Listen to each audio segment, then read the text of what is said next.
Now on Channel 4 News at 6, Jeremy Durham expelled from the Tennessee House after a scandal that kept growing. Jeremy Durham is guilty of being a serial sexual harasser.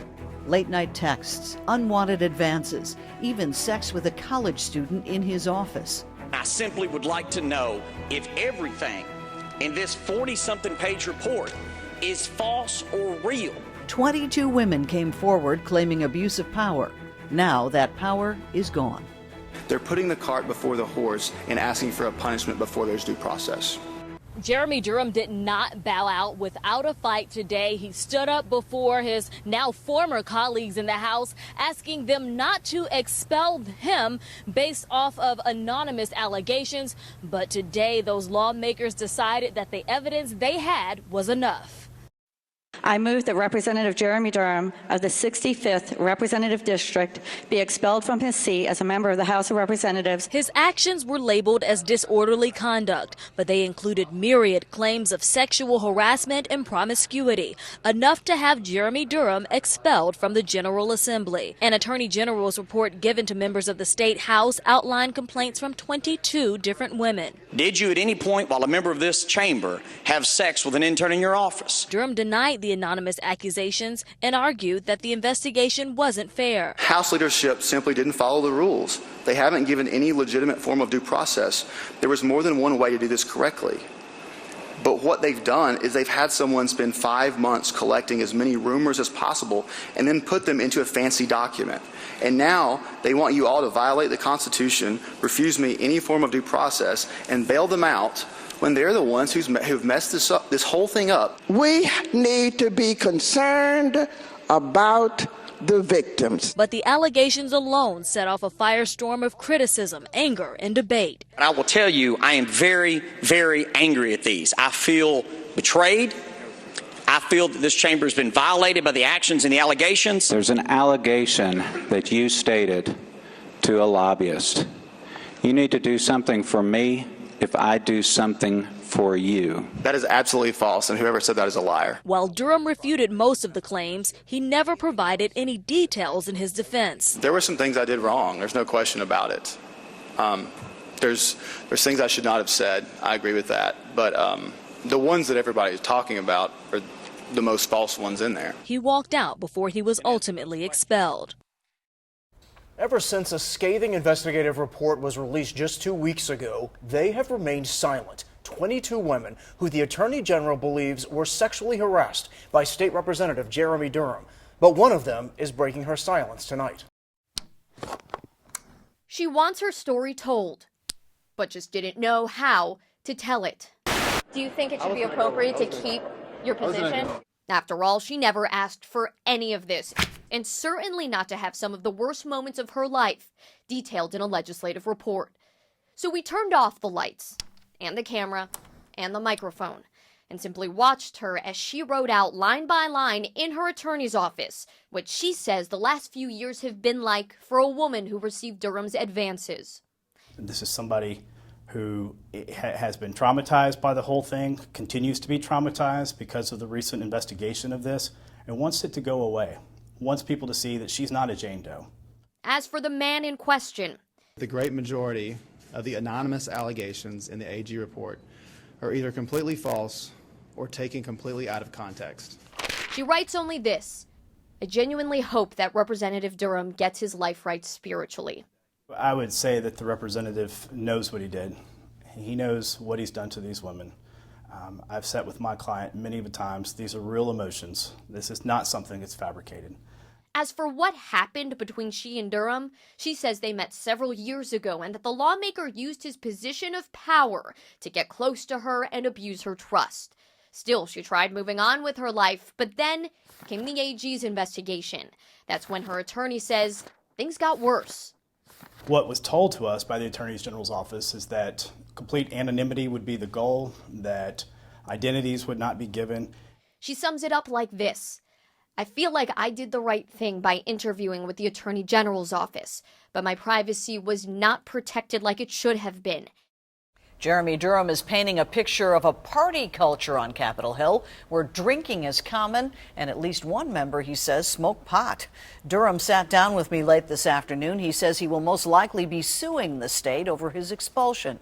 Durham says he never intended to reveal the names of alleged victims yesterday, even though he had a black binder full of information in his hand. You held up that binder and said, there are things in here. What was in there? That was text messages from some of these supposed victims. Now, some of the things, I want to be very clear, like some of the things I'm happy to own, but I haven't necessarily had the chance to do it. He may not have called out accusers by name, but that didn't stop him from making allegations of his own. He says the legislature has a party atmosphere with daily happy hours that no one tries too hard to hide. Jeremy Durham may have left the legislature, but he's put his lawyer hat back on, insisting that the body broke its own rules and perhaps violated the Constitution. I'm not even saying I should necessarily get to cross-examine witnesses due to the circumstances. The legislature is not a court. I understand that, but that doesn't mean that we have to completely ignore basic fairness. A lawmaker has dodged questions from the Channel 4i team, questions about whether she was involved in the Jeremy Durham scandal.